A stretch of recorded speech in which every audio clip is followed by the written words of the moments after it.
de política durante esta jornada de Evelyn Matei ha encendido el debate en ese plano, esta vez al decir que en ciertos casos, tras el doble homicidio en la comuna de Graneros, se debería aplicar la pena de muerte que fue abolida en nuestro país el año 2002. La ex jefa comunal, que en el año 2001 votó en contra de abolir la pena capital, recibió una serie de críticas, una de ellas de José Antonio Kast, quien defendió la pena perpetua, y de Carolina Toá, quien dijo que en campaña siempre hay voladores de humo. Pese a esto, el candidato del Partido Nacional Libertario, Johannes Kaiser, valoró los dichos de Matei y aseguró que él está por restablecer la pena capital.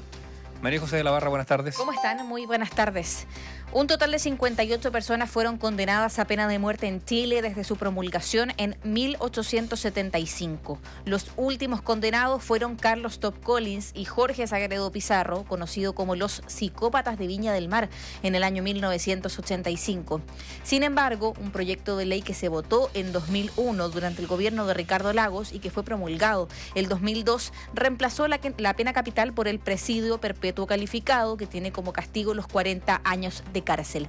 De ahí en adelante, en Chile está abolida la pena de muerte para delitos comunes, pero persiste en la justicia militar. Hablamos del artículo 244 del Código de Justicia Militar, que permite la pena de muerte para algunos delitos que, por ejemplo, son conspirar contra la seguridad exterior para inducir a una potencia extranjera a hacer la guerra a Chile, o también facilitar al enemigo la entrada en el territorio de la República. Pero, ¿por qué esta introducción, Nivaldo Néstor, que parece un debate, podríamos decir, del pasado? Porque ayer la presidenciable de la UDI-RN, Evelyn Matei, dijo lo siguiente. Yo sé que en este momento hay tratados internacionales, que significa que cuando uno va derogando una pena de muerte, después no la puede volver a instalar. Uno perfectamente podría abrir una conversación sobre el tema. Y yo lo único que le quiero decir es que a nadie se le ocurriría ingresar con droga a Singapur. Hay ciertos casos en que, a mi juicio, la pena de muerte sí debiera aplicarse. Aquel comentario encendió, era que no, de inmediato, todas las alertas en el mundo político. Acto seguido hubo reacciones múltiples, de lado y lado, de manera inmediata, y algunas reacciones bastante incendiarias. Desde su sector, la derecha, se marcó una diferencia casi inmediata. ¿De dónde vino esta diferencia? Del Partido Republicano, personificado claramente en su candidato presidencial, el líder de dicha colectividad, José Antonio Kast, quien defendió la muerte natural y aseguró que la mejor forma de combatir la delincuencia es con penas duras y un régimen carcelario de aislamiento como el italiano.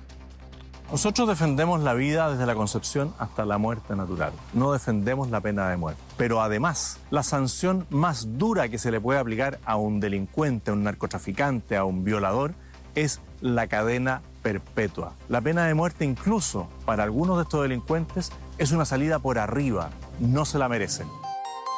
Pese a ello, el abanderado del Partido Nacional Libertario, el diputado Johannes Kaiser, reaccionó hace tan solo minutos. Se tardó, uno podría haber esperado quizás una reacción un poco más rápida, pero llegó hace tan solo minutos respecto a este tema de la pena de muerte. Él valoró los dichos de Matei. Tuvo el primer encuentro con Chile Vamos desde hace semanas que no coincidían en temas políticos. ¿Qué fue lo que dijo Kaiser? Que él también restablecería la pena de muerte en caso de salir electo. Bueno, me alegra mucho que la candidata Matei se haga cargo de la gravedad de la situación. Efectivamente, la pena de muerte es una sanción que creo debe reinstalarse en Chile. Y bueno, tendremos que hacernos cargo también de las normas internacionales que nos impiden en este momento reponer la pena de muerte para otros delitos. En ese sentido, espero que también la candidata Matei esté dispuesta a respaldar las modificaciones a los tratados internacionales que sean necesarias en la materia. Solo para marcar un matiz, Johannes Kaiser habla de que él restablecería la pena de muerte. Evelyn Matei planteó su opinión, mas no habló de propuestas respecto a este tema, sino dijo que es un debate que se tiene que abrir, solamente para marcar el matiz entre ambos. Pero hubo críticas también desde el Ejecutivo. La vocera de gobierno, la ministra Aysén Echeverry, sostuvo que la discusión se cerró hace muchos años y dijo que no pueden haber propuestas de improvisaciones en materia de seguridad. Y la abanderada del PPD, Carolina Toá, dijo que es propio de las campañas políticas que surjan este tipo de propuestas. Junto con eso, la ex ministra del Interior señaló que no hay pruebas a nivel internacional de que la implementación de la pena de muerte contribuya a reducir los índices delictivos. Las campañas siempre aparecen estas cosas que son como el humo propio de las propuestas. Chile logró un acuerdo para eliminar la pena de muerte, las penas del infierno a los delincuentes violentos, pero la pena de muerte no. No ha funcionado en ninguna parte, ha hecho una diferencia en materia de seguridad la pena de muerte. Aterricemos las propuestas a lo concreto, porque hay dos aristas por las cuales no se podría aplicar esta reposición. Lo primero son los tratados internacionales suscritos por Chile. En 1990, Chile ratificó la Convención Americana de Derechos Humanos, que consagra que no se va a restablecer la pena de muerte en los estados que ya la han abolido. Por ende, por ahí no se podría realizar. Además, en 2008, Chile ratificó el protocolo a la Convención Americana sobre Derechos Humanos, que era un especial respecto, de hecho, a la pena de muerte, en el cual los estados parte asumen la obligación de no aplicar en su territorio la pena capital a ninguna persona sometida a su jurisdicción, salvo en aspectos relativos a carácter militar. Ese es como punto número uno, los temas internacionales. El segundo aspecto por el cual sería inaplicable en nuestro país tiene que ver con la Carta Fundamental, con nuestra Constitución, ya que esto sería inconstitucional. ¿Por qué? Marisol Peña, exministra del Tribunal Constitucional y directora del Centro de Justicia Constitucional de la Universidad del Desarrollo, lo explicó a la radio. Los órganos del Estado están obligados no solo a respetar, sino que además a promover los derechos reconocidos en tratados internacionales. Una propuesta legislativa como la que se ha levantado resultaría contraria al artículo 5º, inciso 2 de la Carta Fundamental, en conexión con la Convención Americana de Derechos Humanos y también con el Protocolo de San Salvador. Parte del debate que claramente se ha tomado las redes sociales, los comentarios, también los portales de noticias, porque efectivamente estamos en año electoral y comienzan a abordarse estos temas que generan incomodidad, pero que también uno se pregunta por qué se ponen sobre la mesa considerando su inconstitucionalidad y que también son un poco inaplicables si uno lo quiere llevar al tema de los tratados internacionales. O sea, yo creo que siempre es bueno, las épocas de elecciones, siempre es bueno los debates. O sea, porque tuvo a ver, el 10% era inconstitucional y se terminó sacando igual. Claro, que es algo que podríamos hacer un símil, lo conversábamos en el radiograma de la mañana. El retiro de fondos de prevenciones, uno podría hacer un símil con la pena de muerte. Uno se preguntará, ¿por qué? Porque se presentó una reforma constitucional que era inconstitucional y que fue finalmente aprobada, que se pudo realizar. Claro, es que si le puedes hacer una reforma a la Constitución y tienen los quórum y las votaciones, se va a hacer. Yo creo que es un buen debate de fondo, pero creo que se pierde tiempo en un debate que creo que es puedo estar equivocado, pero el debate que yo creo que es de sentido común. ¿Qué hacemos con las cárceles? ¿Qué hacemos? Por si acaso los cenames siguen existiendo, por si alguien cree que los niños no estuvieron primero, eso está claro. Y los cenames siguen operando y funcionando con las mismas condiciones que siempre han tenido. Entonces, ¿qué hacemos en general con el sistema para dar garantía? Tanto en el sistema carcelario, los sistemas previos al carcelario, ¿qué se hace con el trabajo social? ¿Cómo se está focalizando? ¿Qué están haciendo las políticas públicas para llegar? Mira, ¿sabes qué? En el año 2018-2019 se hizo un informe en que estaba Gendarmería con la Universidad Adolfo Ibáñez. ¿Te acuerdas, Nivaldo? Que era mapear o rutear. Era muy interesante porque se descubrió, digamos, en la investigación, de que los presos, probablemente nos están escuchando en la cárcel, el único lugar donde entregan la dirección real, donde está su familia, es cuando llegan a la cárcel. Entregan a la mamá, todas las direcciones en caso que a ellos les pase algo adentro de la cárcel, donde el sistema debería ir a buscar para que les colaboren o ayuden, etc.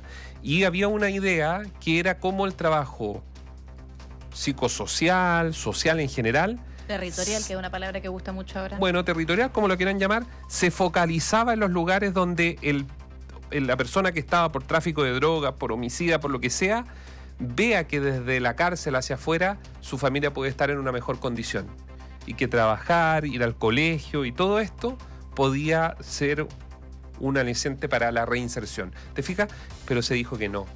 No, dijeron, ¿sabe qué? Y ahí estuvo, si la memoria no me falla, le pido disculpas si no es así, pero me parece que era el Instituto de Derechos Humanos o alguna organización ligada a Derechos Humanos, dijo no. Esa información confidencial, reservada, no puede ser utilizada. Y no era una transferencia de información para algo, sino que solo tenía un fin, poder focalizar de los lugares donde están quienes sostienen a estas personas, la abuelita, los papás, una señora, los hijos. Pero si no salimos de esto, yo creo que estos deberían ser los debates mucho más profundos. Bueno, pero lo decíamos ayer, por época electoral va a haber mucho insumo al debate que probablemente a la hora de los cubos sea muy difícil de concretar. Hoy día la senadora Jimena Rincón, presidenta de Demócratas, decía que este debate en términos jurídicos es la última ratio, porque no se hizo bien el trabajo de prevención, porque las penas no son suficientes a juicio de la ciudadanía, porque el sistema carcelario no es suficiente a juicio de la ciudadanía y por eso la gente quiere que vuelva la pena de muerte. Porque si el sistema diera el ancho... No lo sabemos. ¿Qué porcentaje quiere? Claro. Pero efectivamente a lo que apunta ella era que el debate, podríamos decir que se genera, existe, está, y que eso es porque hoy día el sistema no daría el ancho respecto a lo que se necesita. José Antonio Cast apuntaba a un sistema carcelario estilo modelo 41 bis italiano, con aislamiento, sin visitas conyugales, con media hora o una hora de aire libre, por decirlo de alguna forma, o en el patio de los reos. No, pero esa idea está circulando en todas las candidaturas de derecha. En las tres. Esa es la verdad. Tres que están oficializadas, digo, de momento. Pues les digo algo. Yo creo que hoy día, principalmente hoy día, a 13 de marzo, la cárcel donde realmente está rigiendo como un modelo carcelario, la cárcel, o sea, que si quiere comer palta el señor, no puede tener acceso a la palta, que si quiere tener un teléfono no lo va a poder tener, es Capitán Llave. Mira lo paradójico de este asunto. Está bien, en Capitán Llave efectivamente tienes un baño, tal vez no tienes la amenaza de que te van a matar o que te van a agredir, que te van a secuestrar dentro de la cárcel. Pero si tú en Capitán Llave quieres tener un teléfono, quieres comer pancito tostado con palta, o su chocolatito, o tomarse su traguito en la noche, no tiene ninguna posibilidad. ¿Pero cuántos Pero en Santiago, claro, no. Pero en Santiago, no, que no nos quedemos con eso. En Santiago 1 comen palta. ¿Por qué? Porque pagando la coima desingresan de todo. Bueno, hay un comercio interno ilegal. Claro. Y ahí uno se pregunta también qué pasa con Gendarmería. Por eso digo lo paradójico. Claro. ¿Me entiendes? Lo paradójico de este asunto. Es que ahí también uno se pregunta qué pasa con Gendarmería. Hay gente que dice que tienen que reformularla, reestructurarla, pero también está el debate social de qué pasa con los gremios o qué pasa con los sueldos de los gendarmes, que ante las coimas... Son muchos votos. Tema largo. Muchos votos. Sí. ¿La pena de muerte? No, hablar de gendarme y... Pero la pena de muerte, digamos, a ver, ¿cuál es el gran argumento contra la pena de muerte? Más allá de las concepciones filosóficas, morales, éticas que uno tenga, es que cuando te equivocas... No hay nada más que hacer. No hay manera como remediar